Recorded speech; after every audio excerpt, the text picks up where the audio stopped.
After spending 3 unforgettable days in Cappadocia, we reached Izmir at night. The next morning greeted us with beautiful weather and bright sunshine. Breakfast was served on the top floor, facing the Aegean Sea. Sitting on the terrace, sipping tea with the Aegean Sea, stretching endlessly in front of us, felt peaceful and grounding. One of those moments that quietly stays with you. We stayed at Eliada Grand Hotel, Kuşadası, a lively coastal town known for its beaches, cruise port, and proximity to ancient wonders. After breakfast, we were ready for what turned out to be a once-in-a-lifetime experience, our guided tour of Ephesus, one of the best preserved ancient cities in the world. Walking into Ephesus feels like stepping into another era. This city was founded over 3,000 years ago and reached its peak during the Roman Empire, once home to more than 250,000 people, a massive city by ancient standards.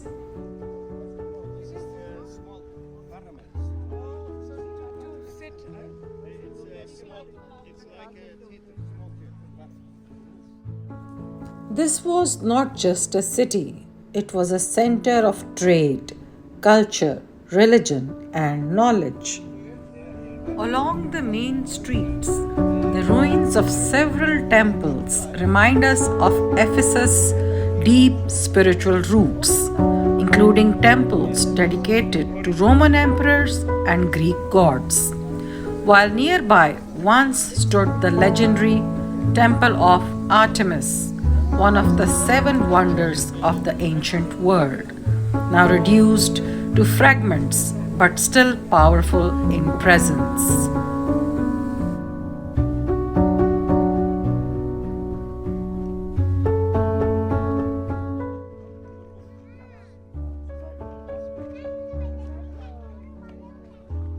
Near the entrance stands the Odeon, a small theatre that seated about 1,400 people. It was used for city council meetings, musical performances, and important political discussions, an essential part of civic life. On the roof like this. This is 29. Building 29. I'll take you. 1, 2, 3. I'm a musician. You are a musician.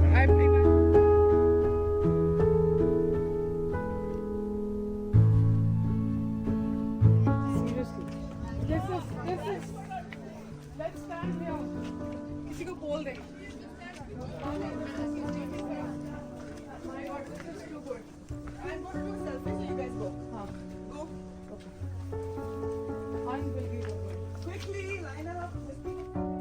Today, only foundations and a few column fragments remain at the site. The temple outside, but besides we have many imperial temples.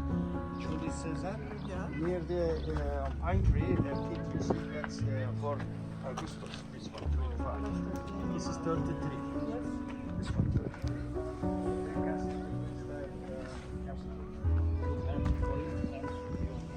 So, aren't they, these are called Corinthian, right? Corinthian middle. Middle is Corinthian. Flower. Yeah. Floor design. And the first one is called? Bullhead Ionian mixture. Ionian and Corinthian. This is Ionian. That's Ionian, that's Most sculptural pieces recovered during excavations have been moved to museums, including the British Museum in London. Assistants and having banquets in that room, banquets for the foreign visitors. Inviting in them here. dignitaries And you see the Doric style, it's a different style. Yeah. It's called, the building is called Peritanium. Peritan means very prestigious.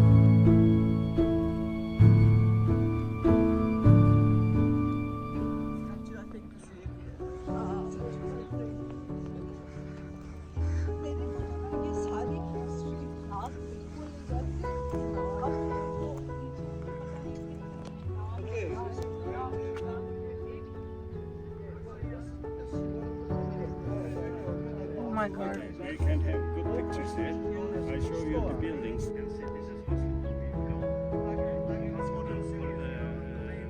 Medical center. Down there we shall see this building here. We are here at the moment. Water fountain, architect built. This is a fountain, and we have two more fountains there. Decoration. This is the honeymoon city, Cleopatra. Mark Antony. Yeah. This is a holiday cruise. The ruins of the Memmius monument honor Gaius Memmius, reflecting the strong Roman political influence that shaped Ephesus during the early imperial period. The Temple of Domitian Square was once the political heart of ancient Ephesus, built in the 1st century AD and dedicated to Emperor Domitian, one of the earliest Roman emperors to be officially worshipped as a god.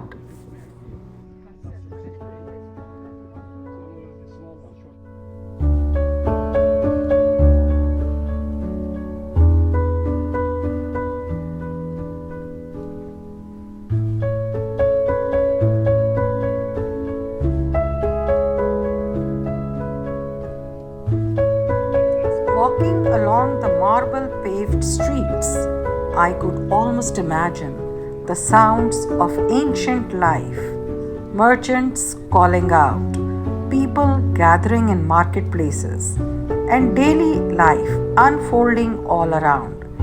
Every step felt like walking through layers of time, where history still lingers in the stone.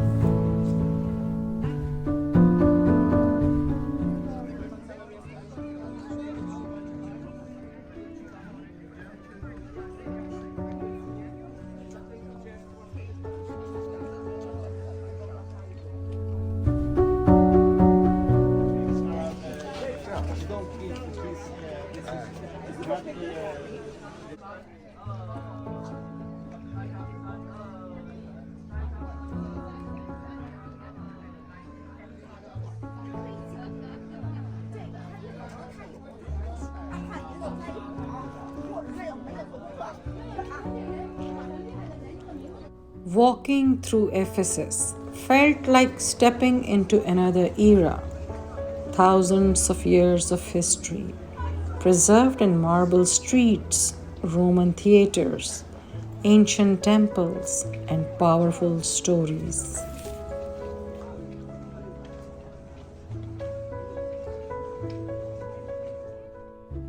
The imperial fountain, also known as the Fountain of Domitian, was built in the late 1st century AD to honor the Roman Emperor Domitian.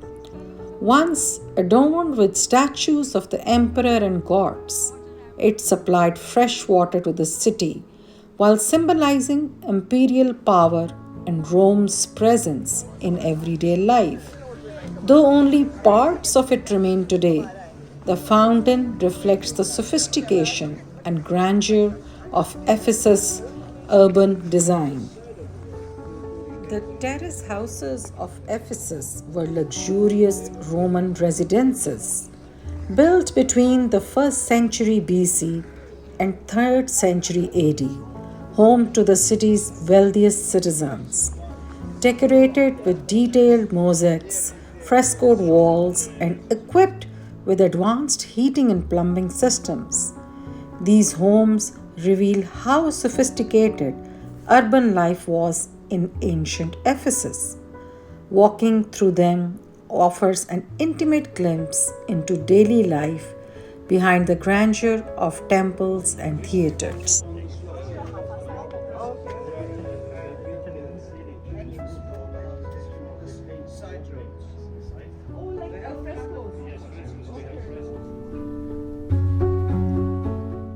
The baths of Scholastica were elite Roman baths, highlighting how public bathing in Ephesus combined luxury, social life, and advanced engineering.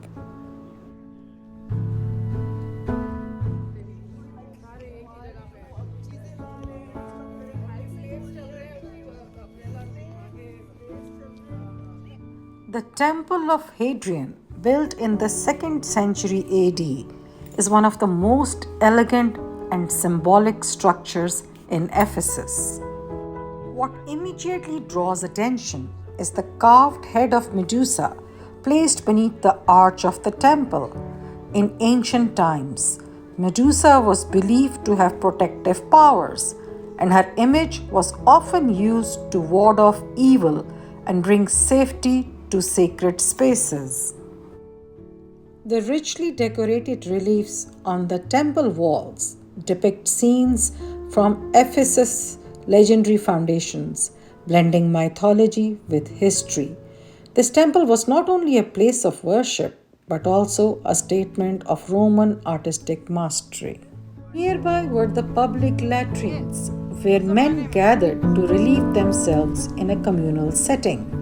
In Roman times, these spaces also served as social areas, reflecting how even everyday activities in Ephesus were shared and woven into public life.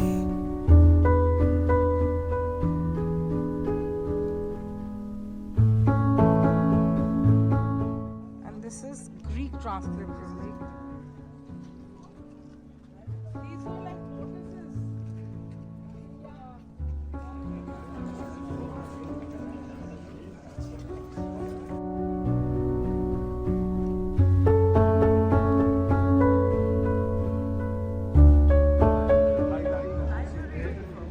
Library after Alexandria, Egypt, and Pergamon in Turkey, and this is third biggest library of Roman Empire. And the best preserved, of course, and original, restored by Austrian in the 8 years work here. They put the same tools back, so 70% tools are original. It was built for the honor of the Roman senator here, Gauss. One of the most iconic structures in Ephesus is the Library of Celsus. Built in the 2nd century AD, it once held over 12,000 scrolls, making it one of the largest libraries of the ancient world. The grand facade represents wisdom, knowledge, intelligence, and virtue.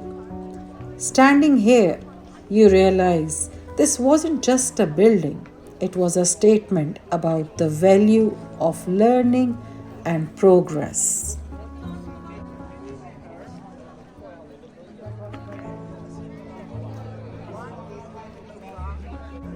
The Library of Celsus, which was built in the early 2nd century AD as both a library and a monumental tomb for the Roman governor, Tiberius Julius Celsus. Its two-story facade was designed using architectural illusions, columns of varying sizes and depth, to appear larger and more symmetrical than it actually is. Constructed from marble and richly decorated, the library reflects the advanced engineering and artistic mastery of Roman Ephesus.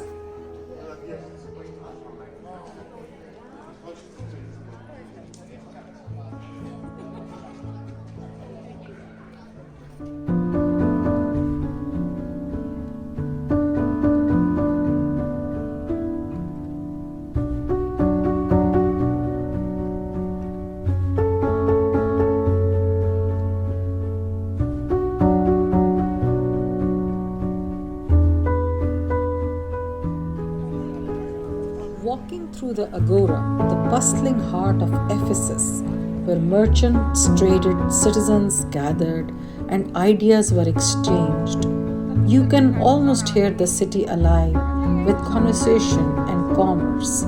From this vibrant center, the streets naturally lead toward the great theater, where the voices of thousands once echoed, transforming daily life into grand performances and public gatherings. The great theater of Ephesus is truly breathtaking. It could seat up to 25,000 people, hosting performances, speeches, and public gatherings. Imagine the sound of applause, music, and voices filling this space thousands of years ago. Even today, the acoustics are so powerful that a whisper on stage can travel all the way to the top. Although right now it's going through some renovations. The special show we watched in Ephesus was a multimedia light and sound experience designed to bring the ancient city back to life using dramatic lighting, projections, music, and narration.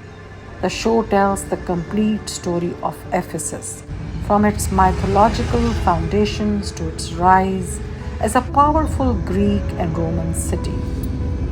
Rather than just seeing ruins, the audience experiences Ephesus as a living civilization, which makes the history deeply memorable and powerful.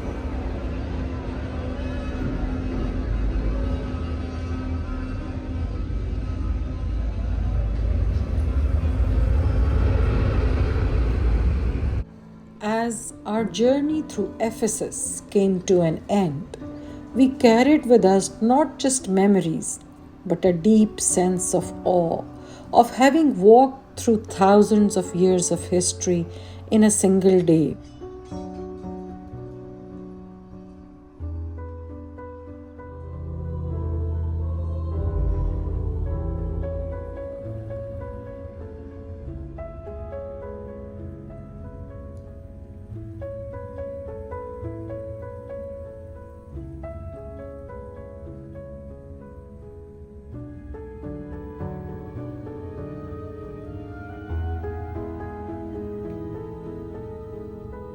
That evening, we stopped for an early dinner, nestled quietly in the middle of open farmland, where the peaceful surroundings made the experience even more special.